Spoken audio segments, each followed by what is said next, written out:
Hello again to everyone. Here I started and didn't even clean my glasses, so I'll be talking while I'm cleaning my glasses. What a way to start, right?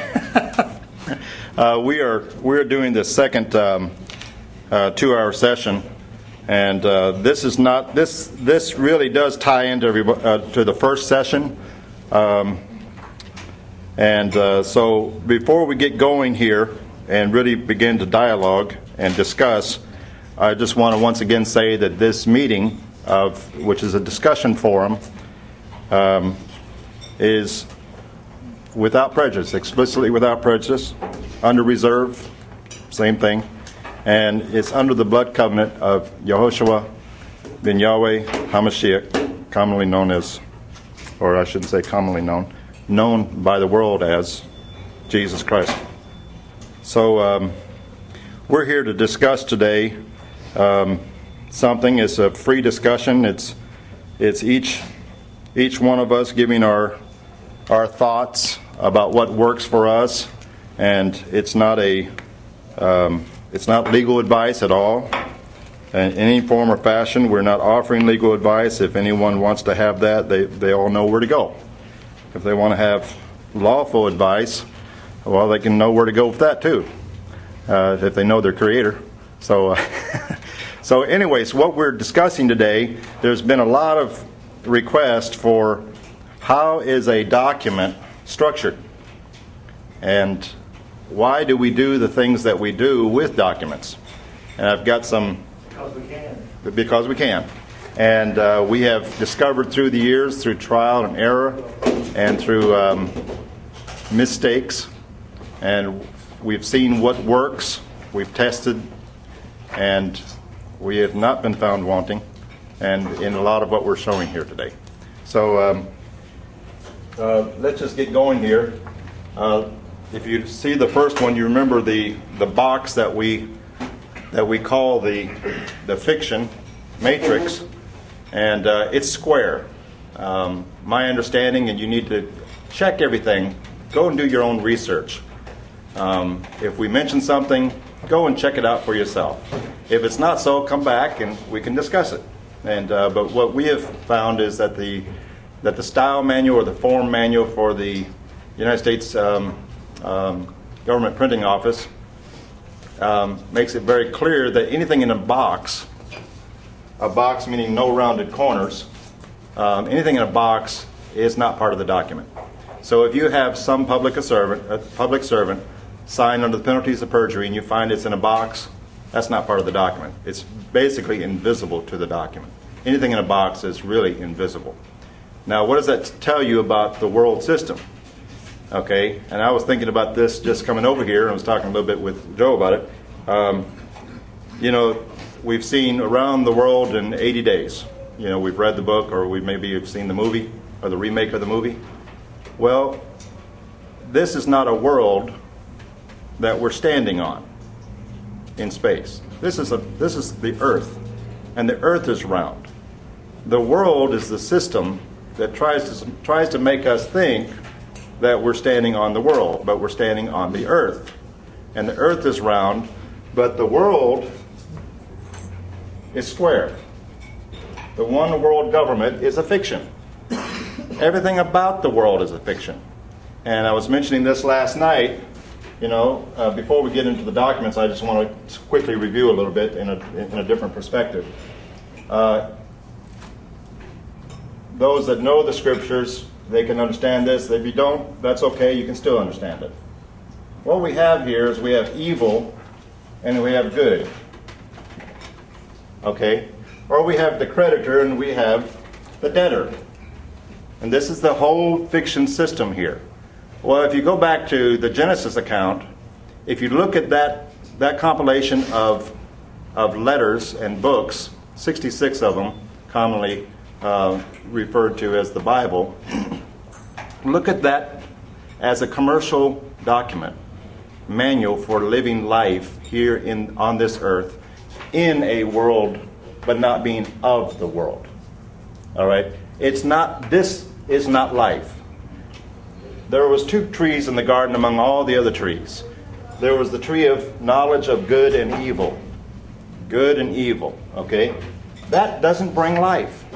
There was another tree outside, and what we're looking at is outside this world system, and this is the tree of life. We, as living souls, live outside this system. But the system of knowledge of good and evil, creditor and debtor, debit and credit, it doesn't matter whether you're on the good side or the evil side, you're still a debtor within this system. You're a fiction. So that's just a little tidbit of my thoughts. And but when you come to know your Creator, you come to know who you are in Him, the Almighty, and you can come to know who the Almighty is in you. That we live and move and have our very being in Him. And but let's start getting to the document now that I've thrown those tidbits out here. All right. We're looking at a document here. Let's say that this is the document. I'm using blue. I hope that stands out okay. All right. And I'm just going to, and feel free here, Scott and Joe and Walt, to throw in here. Let's start at the top left of the document. If we're talking about a common law document, okay, there's a flag. And whatever flag, we look at this document as a vessel on the Sea of Commerce. All right? Anything that has the flag, any vessel that is flying a flag, that vessel is under the law of that flag. Sometimes people ask, why are you putting the flag up here on the left-hand corner? All right? Joe, go ahead and make mention here of why is it to the right if you're facing from the, and why is it to the left if you're facing this way? Joe, you probably need to step up here. Joe gives a very good, this is the one that goes by Joe Darlock.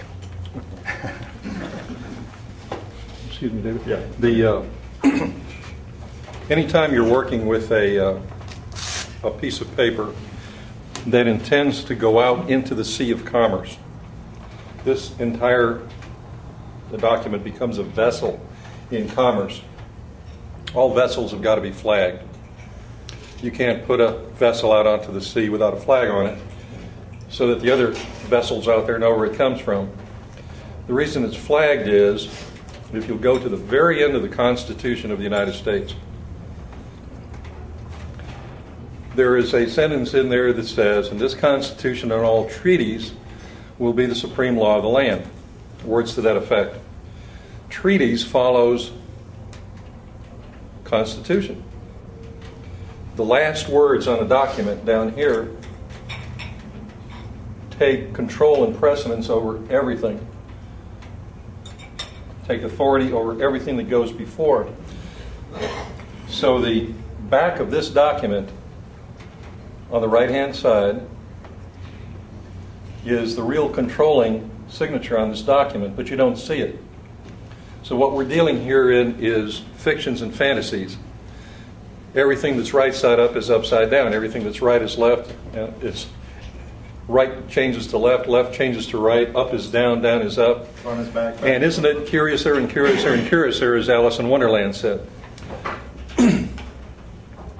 Lewis Carroll wrote a book called Alice in Wonderland, and it was all about these fictions.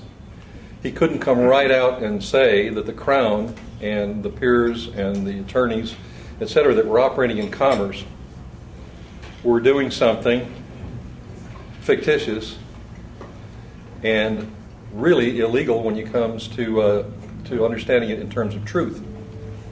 And so he wrote a book called Alice in Wonderland. And as David has there, he puts the line in front of, or in between the project here. Everything over here is fiction. Everything over here is truth. Alice was here, but she had to come over through the looking glass, and she did it by eating little bits of cake and drinking little drinks and what have you. She got herself over into the fiction side, and what did she run into over here? She ran into the Red Queen. She ran into the Mad Hatter. she ran into the hare and the Cheshire Cat. And all of these so-called beings, or what were real in this fiction side, were truly fiction. They said funny things. The Red Queen put out crazy edicts. Everything, and almost everything she knew was off with her head, off with her head. To which Alice would reply, nonsense. She didn't understand it because this is where her brain and her upbringing started. So in coming through this looking glass, she ended up on this fiction side. When we enter commerce, this is what we're doing. We're entering the fiction side. And over here is the Red Queen and her minions, only they wear black robes over here that we well know of. And so this fiction side is what we're dealing with. Now, how can we be in the world but not of the world? And this is something that's, of course, addressed in Scripture, and it's going to be addressed in almost everything we're doing. We cross that fiction line. The same thing happened with Dorothy and the Wizard of Oz. Instead of going through the looking glass, she was carried off in a tornado and still ended up in a fiction world where these fictional characters lived that she had to interact with. And while she was there, they're very real to her. And as you know, if you spend any time in jail or whatever, you find out that these people are very real and they have very real power in this fiction world. How do you maintain control in this fiction world? Well, this is part of it. It's, again, knowing who you are, and you're going to send off this fictional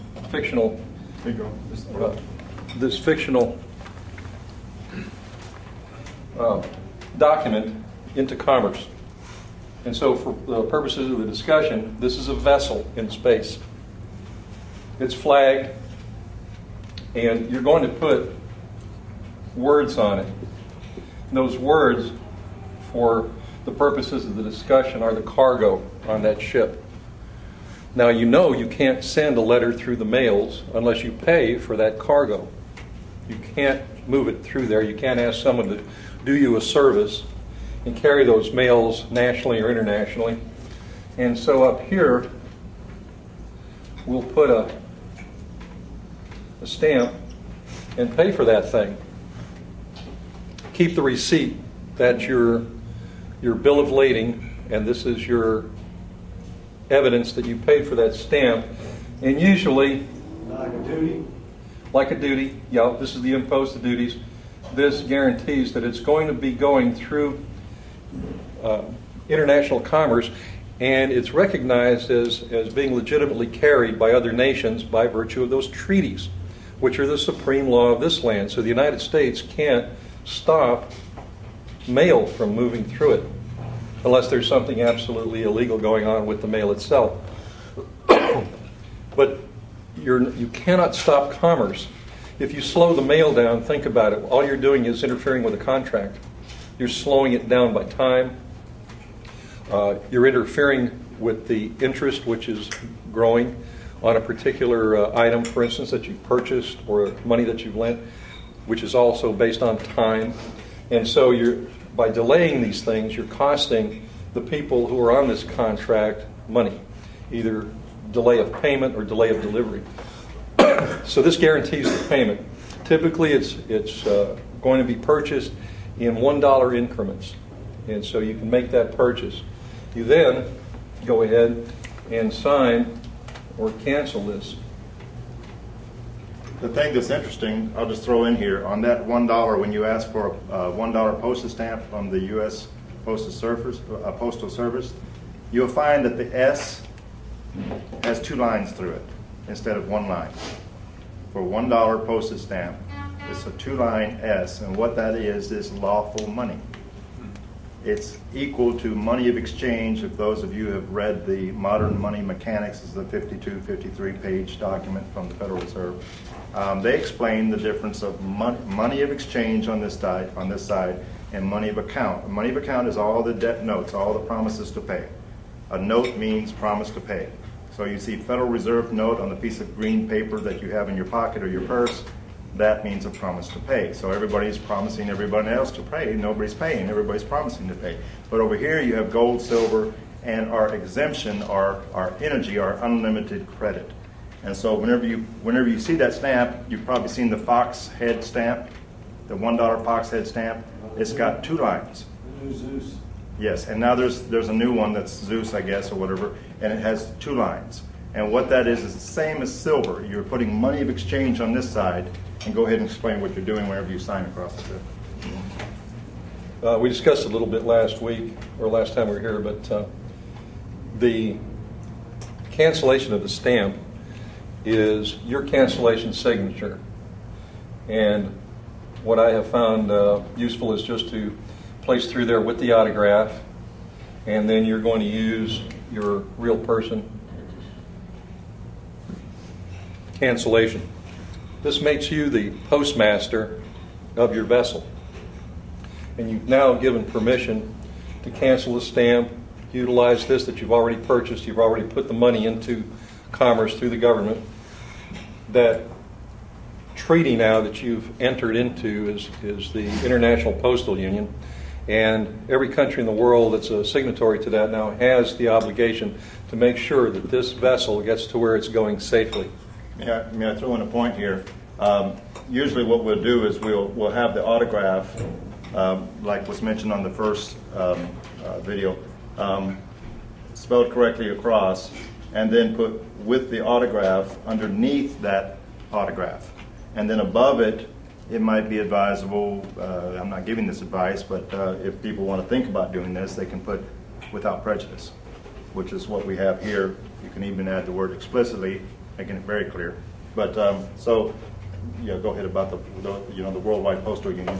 So now they're obligated through treaty, the Postal Union treaties, to make sure this gets where it's going.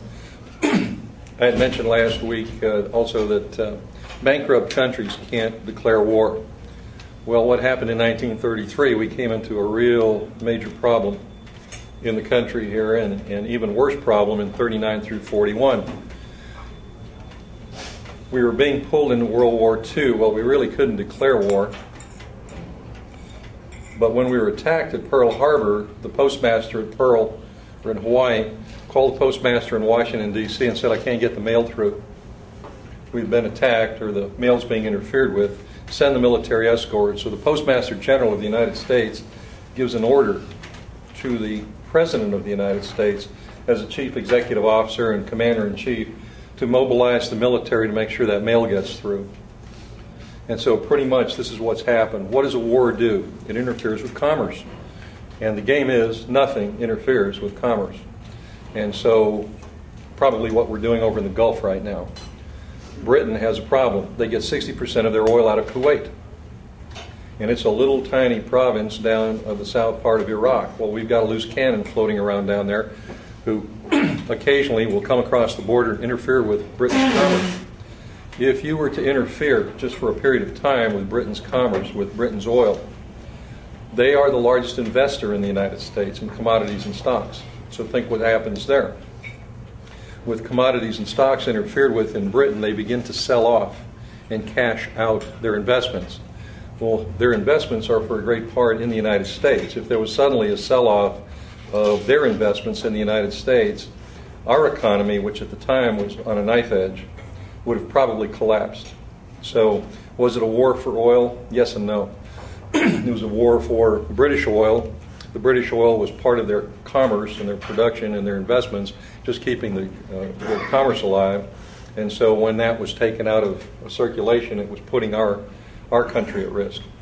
So without going into too much more detail on some of the ramifications of that, we'll get back to this situation. These are vessels in commerce. Think of another one. When the astronauts were standing on the moon, one of them said, "Oh golly, look at the Earth. It looks like a ship in a sea of space." Wonder what the Antichrist is going to be, the captain of that ship. This is going to be the master of the world's commerce, and they're moving toward it pretty much very quickly. And note that Joe uses the word world. We hear the global word, we hear the world word, one world government. You don't hear one earth government. You hear one world government. And so that's what they're talking about. So I'm getting too scattered here, going off in some corners, but what we're working with is that these are all Flag being right in there. these are all vessels, and we're dealing with vessels, commerce. Think of a sea of commerce. So think of these things as ships in commerce. Think of yourself as being in control of these things or being controlled by these pieces of paper, which are all, again, fiction. But unless this fiction operates, commerce doesn't operate. Up here, You were going We've to say got something about a courtroom? Yeah. Where the we're gonna- captain of the vessel is that's up what we're there gonna do. and what the right-hand side. so on this side, everything on this side of the vessel is the debtor side. But in flag law, typically the courtesy is to place the flag either in the center, the flag that controls the vessel, either in the center of the room, for instance, or to the right side, as it's facing the people here, so that it's under your sword arm. This all has to do with English heraldry, or international heraldry as it goes. The judge, who's going to be sitting up here, for instance, in a courtroom, in his little robes, is going to be facing this way. Everybody facing the judge on this side would be the debtor side. They're under his sword arm. This is the portion that disciplines the court. Over here is the creditor's side, and he's obligated to defend the creditor. That's under his shield arm. And so this flag on this side is basically facing you, and this is what it's saying, that this takes precedence over everything on this ship. This is the law that governs the ship. So all the laws that are attendant to the Republic of Texas, for instance, in this case, would be governing the laws of this contract, and anyone who wanted to enter onto that ship would be under that particular sovereignty. So if you enter a courtroom, excuse me, the same thing happens with common law. Common law operates on a single level. The people in the courtroom, the jury, the defendant, plaintiff, and the judge. That's common law. No one is above anyone else. This is truly what the Constitution of the United States was addressing. This is what the Declaration of Independence was addressing. All men are created equal. No one's above anyone else. In the fiction situation, however, something came up. Up here sits the judge. We're looking sideways at the courtroom now. Here, he's got the prosecutor. Here we have a witness box. And here we have the jury box. And here we've got you down here. In there also is a flag in that courtroom. And typically, because this is a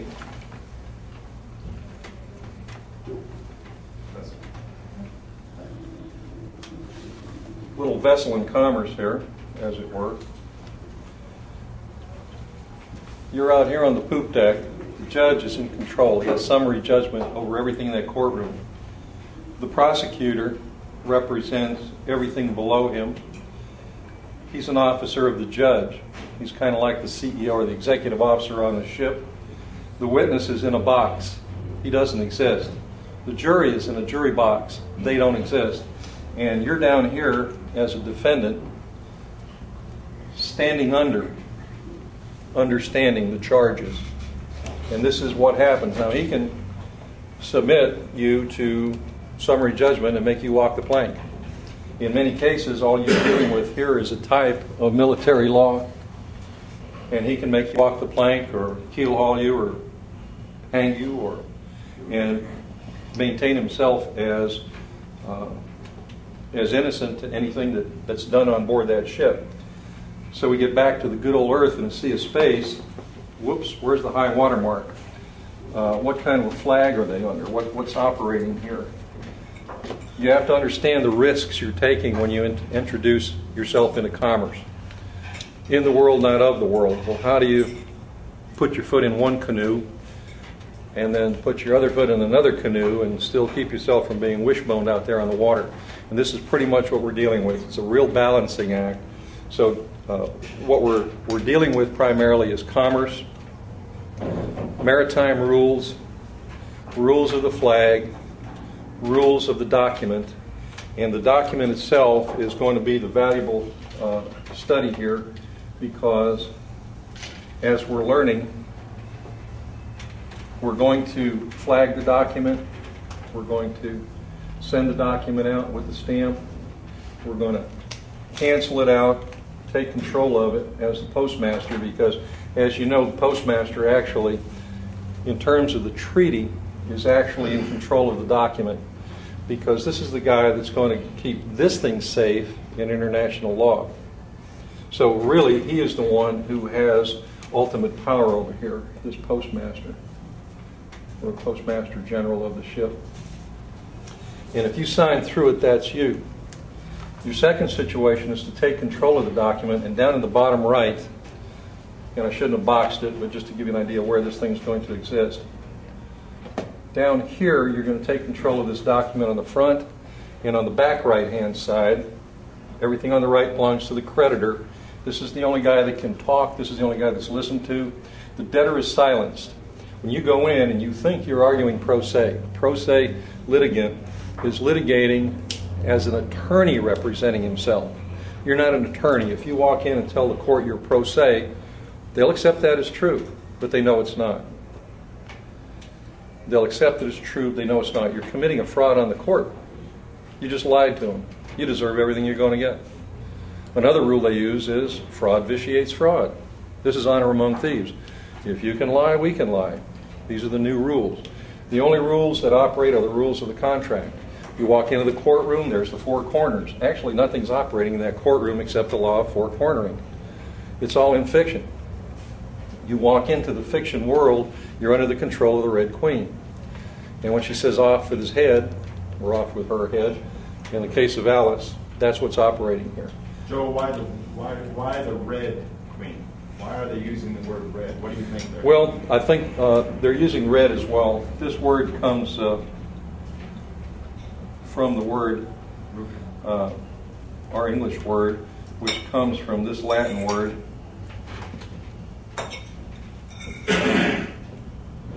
That's the genitive. When you work Latin, you study Latin, that's the noun form, that's the genitive. Genitive means possessive. So the rubric is done by virtue of this ruby or rubere or rubris that was used to show the signature in blood, that the person signing this had the blood authority, usually, and again we're getting too far afield, but from the Messiah's bloodline. If you read Bloodline of the Grail, you have to have authority to sign in red. And so whether it's the Pope or the King of England or whatever, they will typically sign in red, letting them know that they have the authority of the bloodline from the beginning, and they have the authority of the blood itself. They're real living beings. And so when they sign in rubric, you're telling them that you have the authority and you're signing in blood, and so this takes the authority of the document. The Pope will sign typically in red. You're all familiar with the red letter Bible.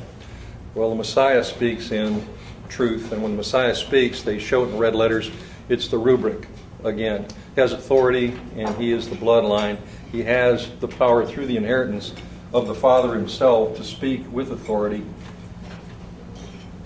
and he must be obeyed. Down the bottom here, then, you're going to do your signature, real man's signature, with the copy claim. Now, everybody knows what a copyright is. Well, having a right is like having a right arm. Nothing happens until you pick up a hammer and start building a wall with it. The copy claim is the action. You've copy claimed it. You must claim something. And think of claims in terms of the two prospectors heading for the county courthouse on the back of their mules, racing for that county courthouse, so that the first guy there to register the claim gets the gold claim. Number two is a secondary holder, has a secondary claim, and typically no claim at all. So once you're the first one in, first in time, first in line, first in time is the rule. First in time, first in line. The first around the post. Yep. This guy is the lien holder, basically. He's got the claim. What you get when you file that UCC is something presumptive. The UCC really doesn't say anything. It's a notice to the world. But it has no claims or real legal power. But what it's going to have is first in time, first in line notice that somewhere there is a security agreement or a contract in place that makes you the primary lien holder. So when they see that out in the world, when they see that thing come up on a notice, that's notice literally to the world. The Uniform Commercial Code is set up by this organization, and that'll be down in the bottom of your UCC, for instance. Going to be the same situation here. We've got debtors and creditors. And this little IACA, it's down outside the box right here. And this is the organization. If you punch this up on your computer,